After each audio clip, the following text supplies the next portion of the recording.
अस्सलाम वालेकुम। आज के इस वीडियो में जो हम डिस्कस करेंगे chapter number 4 exercise 4.5 lecture number 12 और ये हमारा एक्सरसाइज 4.5 का पार्ट 2 है। इस वीडियो में हम एक्सरसाइज 4.5 को कवर कर लेंगे।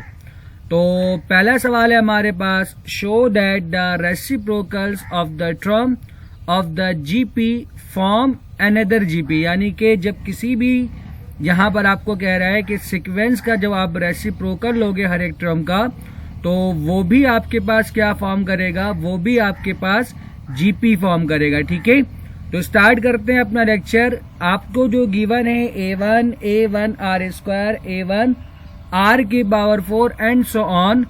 तो सबसे पहले हम क्या करते हैं, हर एक टर्म का रेसिप्रोकल करते हैं। आप जानते हो कि रेसिप्रोकल में जो न्यूमरेटर होता है वो डिनोमिनेटर, और जो डिनोमिनेटर होता है उसको हम क्या करते हैं, न्यूमरेटर बनाते हैं। यानी कि 1/a1 1/a1 r square 1/a1 r की पावर 4। फिर इसमें हम क्या करते हैं, जीपी के कंडीशन को अप्लाई करते हैं।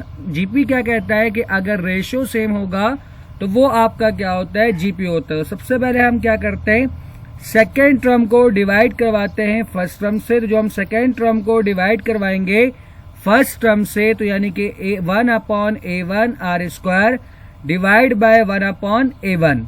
जब डिवाइड से आप मल्टीप्लाई करते हो तो आप जानते हो बाद वाले फ्रैक्शन को हम क्या करते हैं, रेसिप्रोकल, यानी कि a1 हमारा कहां पर आ जाएगा, न्यूमरेटर में। तो a1 से a1 हमारा क्या होगा, कैंसिल। हमारे पास क्या बच जाएगा, 1/r स्क्वायर। सिमिलरली फिर हम क्या करते हैं, थर्ड टर्म को डिवाइड करवाते हैं सेकेंड टर्म से।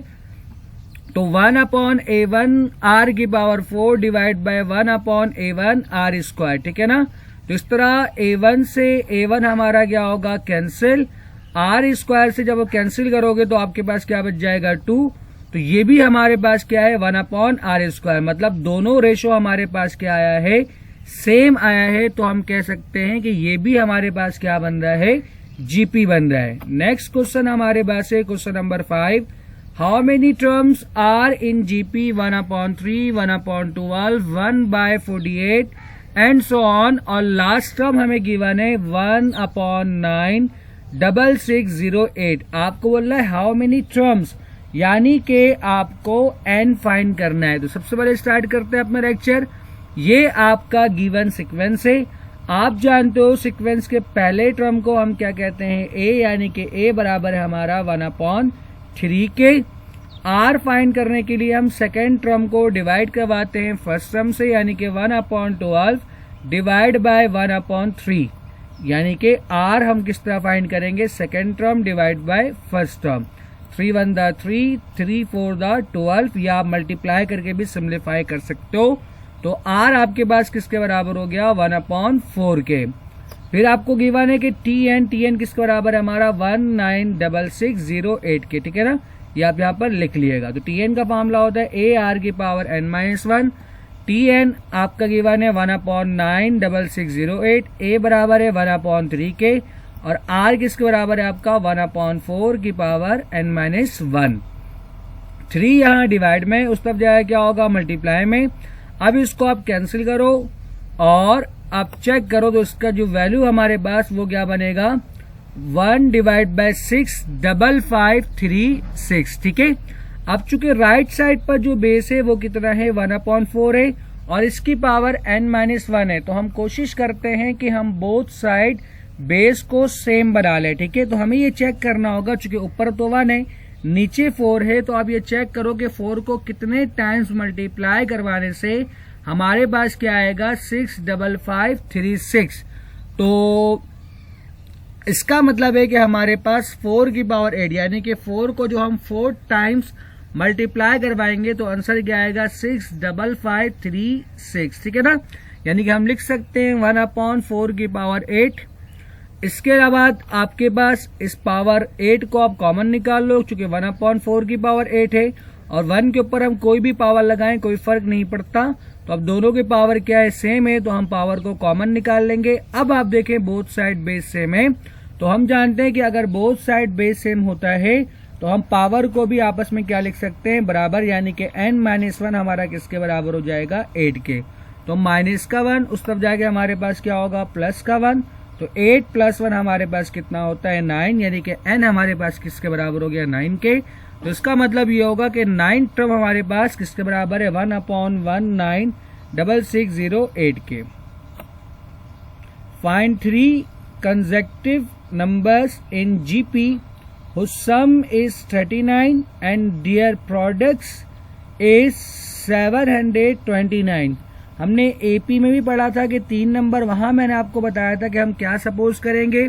इसी तरह अब आपको कह रहा है find the 3 consecutive numbers in GP whose sum is 39 and their product is 729। तो जब कभी भी आपको जीपी में 3 टर्म फाइंड करने बोलेगा तो पहले टर्म को आप मानोगे A/R, दूसरा हमारा होगा A और तीसरा हमारा क्या होगा AR। इस 3 नंबर को आप कंसीडर करोगे तो हमने क्या लिखा A/R, AR are 3 consecutive GP, यानी कि एक के बाद एक। ठीक है, अब आपको कंडीशन की वन है कि the sum of some is 39, यानी कि आप क्या करो इन तीनों नंबर को ऐड कर दो, तो ये हमारे पास किसके बराबर हो जाएगा 39 के। एंड देयर प्रोडक्ट इज 729, यानी कि जब इन तीनों को हम मल्टीप्लाई करवाएंगे तो हमारे पास ये कितना बनेगा 729। इस तरह आर से आर आपका कैंसिल होगा, 3 बार ए है तो हम लिख सकते हैं कि ए क्यूब आपका बराबर होगा किसके 729 के। जो आप क्यूब हटाते हो तो राइट साइड पर आप क्या लगाते हो क्यूब रूट, और आप कैलकुलेटर से फाइंड कर लो कि क्यूब रूट ऑफ 729 बराबर होता है 9 के। इस तरह जो हमारा ए है वो किसके बराबर आ गया 9 के। अब इस ए की वैल्यू को हम पुट कर देंगे इक्वेशन नंबर 1 में, ये हमारा इक्वेशन नंबर 1 है। सबसे पहले यहाँ पर ए कॉमन है इन तीनों टर्म में, तो हमने ए कॉमन निकाल लिया, हमारे पास क्या बचा 1/r + 1 + r, ठीक है, इक्वल टू 39। एक तो यहाँ पर आप एलसीएम ले लो और ए की वैल्यू पुट कर दो, तो ए बराबर है 9 के, ए यहाँ मल्टीप्लाई में, उस तरफ जाएगा क्या होगा डिवाइड में, और यहाँ पर मैंने क्या लिया एलसीएम, तो आर जाके जब इससे मल्टीप्लाई होगा तो ये हो जाएगा आर, जब आर जाके इससे मल्टीप्लाई होगा तो ये क्या हो जाएगा r², ठीक है ना। अब इसको आप कैंसिल करो तो हमारे पास ये बन जाएगा 13/3, 3 के टेबल से 3 × 3, और ये आपके पास क्या होगा 1 और 3। अब इसके बाद आप क्या कर लो क्रॉस मल्टीप्लाई, तो 3 जाकर इन तीनों टर्म से मल्टीप्लाई होगा, r जाकर इससे मल्टीप्लाई होगा इस 13 से। अब आपको बेसिक सिम्प्लीफाई करना है, तो ये 13 का जब लेफ्ट साइड पर आएगा तो क्या हो जाएगा माइनस का 13r, तो 3r² + 3r - 13r + 3 = 0। -13 + 3r कितना होता है हमारे पास माइनस का 10r। अब आपकी मर्जी है, यहाँ पर आप या तो क्वाड्रेटिक फार्मूला यूज करो या फिर आप क्या करो मिडिल टर्म ब्रेक यूज कर लो। 3 × 3 होता है 9, और 9 1 हमारे पास क्या होता है 9, इसका मतलब 9 और 1 से इसको हम ब्रेक कर सकते हैं, तो 3r² - 9r - r + 3 = 0। अगर आपको मिडिल टर्म ब्रेक में इश्यू है तो आप क्वाड्रेटिक फार्मूला भी यहाँ पर यूज कर सकते हो, कोई फर्क नहीं पड़ता। तो आप फर्स्ट पेयर में आपके पास क्या कॉमन है, यहाँ पर कॉमन है 3r, और सेकेंड पेयर में क्या कॉमन है आपके पास -1। अब इन दोनों में जो कॉमन है वो क्या है r - 3, तो यहाँ पर हमारे पास बच जाएगा 3r और यहाँ क्या बचेगा -1। तो अब हम क्या कर लेंगे आइदर और, यानी कि r - 3 = 0, 3r - 1 = 0, ठीक है। तो यहाँ से -3 उस तरफ जाएगा क्या होगा +3, यहाँ से r किसके बराबर हो जाएगा 1/3 के, यानी कि हमारे पास a की वैल्यू भी आ गई, r की वैल्यू भी आ गई हमारे पास। तो हम क्या कर सकते हैं देयरफॉर आप जो हमने लेट किया था वहां पर इसकी वैल्यू को पुट कर दो, तो a/r यानी कि a बराबर है 9 के, r किसके बराबर है 1/3 के, और इसको सिम्प्लीफाई करो तो हमारे पास बनता है 27, 9 और 3। The number of bacteria in a culture increase in GP, ठीक है, जीपी के फॉर्म में वो क्या हो रहा है इंक्रीज हो रहा है फ्रॉम 515,002 to 154,500 इन 7 days, ठीक है, यानी कि 7 दिन में इतना इंक्रीज हो जा रहा है। Find the daily rate of increase assuming the rate of increase to be constant, यानी कि जो रेट ऑफ इंक्रीज होगा वो क्या होगा कांस्टेंट, यानी कि फर्स्ट डे आपके पास जो बैक्टीरिया है वो ये है, ठीक है, और जो लास्ट डे बैक्टीरिया आपके पास है वो ये बनेगा आपके पास। तो इट मीन्स के सॉल्यूशन ए हमारे पास, चूंकि फर्स्ट डे को हम क्या कहते हैं, ए इनिशियल वैल्यू को, तो ए हमारा किसके बराबर है 515000।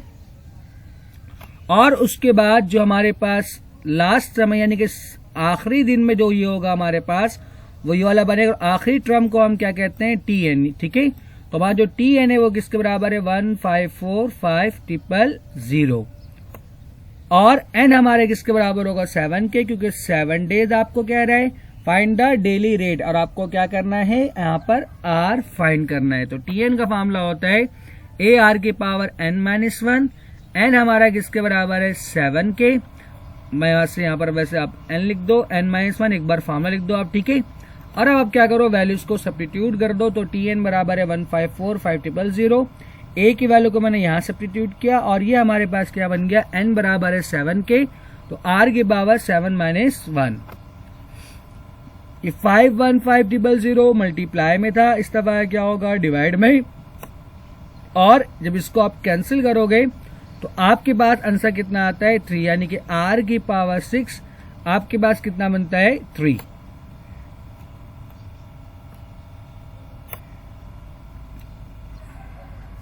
इसको मैंने आगे लिखा ही नहीं, r की पावर 6 हमारे पास क्या बन रहा है 3। ठीक है, अब आपको यहां पर r फाइंड करना है, तो आप क्या कर सकते हो, यहाँ पर 3 की पावर, यहाँ पर पावर 6 है, तो आप इसको उस तरफ ले जाओ, तो ये हमारे पास क्या बन जाएगा पावर 1/6। ठीक है, और अब आप इसकी वैल्यू को कैलकुलेट कर लो कि 6 रूट, यानी कि आपके पास 6 रूट ऑफ 3 की वैल्यू क्या है। तो इस तरह आपके पास क्या बन जाएगा r की वैल्यू। ठीक है ना, आप कैलकुलेटर से देख लेना, मेरे पास फिलहाल भी कैलकुलेटर अवेलेबल नहीं है, तो इसकी वैल्यू जैसे आपको क्या करना है, कैलकुलेट करना है यहाँ पर।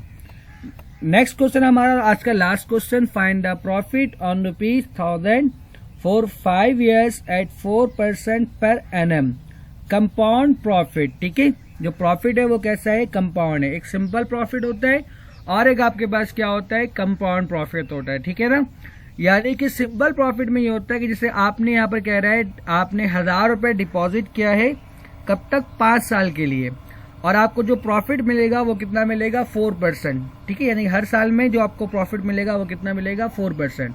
अब सिंपल इंटरेस्ट में क्या होता है, जैसे आपने 1000 रुपये जमा करवाया, तो 1000 का जो आपके पास प्रॉफिट होता है वो आई थिंक 400 है ना, इसका आप 1000 का आप 4% निकाल लो,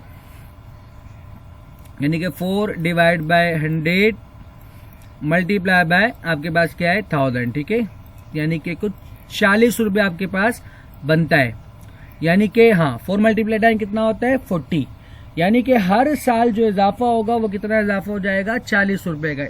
इसे हम कहते हैं सिंपल प्रॉफिट। यहाँ पर प्रॉफिट हर साल क्या रहता है, सेम रहता है। लेकिन कंपाउंड प्रॉफिट क्या होता है, जिसमें हम क्या करते हैं, जो हम प्रॉफिट कैलकुलेट करते हैं, जैसे पहले साल में हम प्रॉफिट देखेंगे, हम 4% निकालेंगे 1000 का, तो वो हमारे पास कितना बनता है 40 रुपीज, यानी कि अब एक साल के बाद मेरे अकाउंट में कितना हो गया 1040 रुपीज। अब जब नेक्स्ट ईयर आपके पास प्रॉफिट बनेगा तो वो किसका बनेगा 1040 से 1000 से नहीं बनेगा, यानी कि सिंपल प्रॉफिट में हम बेसिक पे से प्रॉफिट निकाल रहे होंगे, और कंपाउंड प्रॉफिट में हम क्या कर रहे होंगे, हर प्रीवियस ईयर से हम क्या कर रहे होंगे, प्रॉफिट कैलकुलेट कर रहे होंगे। खैर, तो आपने जो डिपॉजिट करवाया वो कितना डिपॉजिट करवाया आपने 1000 रुपीज, तो ए हमारा किसके बराबर है 1000 के, और यहाँ पर आर किसके बराबर होगा हमारा 1 + 4% इक्वल टू 4/100। अब ये 1% आपके पास क्या है, इसको आप काट दो। देखो यहाँ पर आपने डिपॉजिट करवाया 1000, ये हो गया पहला टर्म। ठीक है, जिसको हमने क्या कह दिया ए। अब एक साल के बाद आपके पैसे में कितना इजाफा हुआ, आपके पैसे में इजाफा हो गया 4%। ठीक है, आपके अकाउंट में कितना आया, पहले से आपके अकाउंट में 1000 रुपए है, और एक साल के बाद आपको प्रॉफिट कितना मिलना था 1000 का 4%। ठीक है, यानी कि 1000 मल्टीप्लाई बाय 4%, ये आपका बेसिकली यहाँ पर क्या होगा सेकेंड टर्म हो जाएगा। ठीक है, धन्ना ये बात क्लियर है आपको। देखें यहाँ पर हमने यहाँ पर क्या किया, पहले जो हमने डिपॉजिट करवाया हमारे अकाउंट में, तो हमारे पास पैसा कितना हो गया 1000 रुपए। ठीक है, यहाँ पर, और उसके बाद जो अगले ईयर में हम आएंगे तो पहले से 1000 रुपये हमारे अकाउंट में, और मजीद इजाफा कितना हो जाएगा 1000 का 4%, ठीक है, ये हमारे पास इजाफा होगा। तो टोटल हमारे पास ये बनेगा अमाउंट, यानी कि 1040 रुपए। अच्छा, चूंकि मैं आर लिखना है जनरल फॉर्म में, तो आप देखें यहाँ पर इन दोनों टर्म में हमारे पास 1000 कॉमन है। जब आप 1000 कॉमन निकालोगे तो आपके पास यहाँ पर बन जाएगा 1000 मल्टीप्लाई बाय 1 + 4%, ठीक है। तो इसका मतलब अब जब आप रेशो निकालते हो तो हम रेशो निकालने के लिए क्या करते हैं, second term divide by first term. जब इन दोनों को आप डिवाइड करवाओगे और किससे, 1000 से, तो आपको दिख रहा है कि 1000 से 1000 आपका क्या होगा, कैंसिल। इसका मतलब आर किसके बराबर होगा आपका 1 + 4% के, ठीक है। तो 1 तो आपका वैसे ही रहा, 4% का मतलब होता है 0.04। किस तरह, 4% का मतलब है आप इसको डिवाइड बाय 100 कर दो, तो आपके पास ये क्या बनता है 0.04। तो अब इन दोनों को ऐड करो तो ये आपके पास क्या बन जाएगा 1.04, और n हमारा किसके बराबर है 6 के। अब आप कहोगे कि n 6 के बराबर क्यों है, जबकि यहाँ पर तो 4-5 ईयर्स दिया हुआ है। यहाँ पर बिल्कुल सिंपल सी बात है, हम यहाँ पर नंबर ऑफ टर्म काउंट करते हैं। जब आपने यहाँ पर डिपॉजिट करवाया तो n हमारा किसके बराबर हो गया 1 के, लेकिन अभी साल एक भी नहीं गुजरा, अभी तो हमने क्या करवाया है, डिपॉजिट करवाया है ना। अब 1 साल के बाद ये आपका सेकेंड टर्म है, लेकिन ये 1 साल के बाद है, तो यहाँ पर जो n हम क्या लेंगे 2। इस बात को समझे। इसका मतलब इसी तरह आप थर्ड टर्म, जब आप सेकेंड ईयर में आओगे, ये आपका फर्स्ट ईयर है, ये आपका सेकेंड ईयर है, और ये आपका ये 0 ईयर हो गया आपके पास, ये आपके पास फर्स्ट ईयर, और ये आपके पास क्या है सेकेंड ईयर। यानी कि जब हम डिपॉजिट करवा रहे हैं तो उस टाइम तो साल तो नहीं गुजरा, लेकिन टर्म तो हम काउंट करेंगे। तो यानी कि n हमारा किसके बराबर हो गया 1 के, लेकिन ईयर कैसा है 0।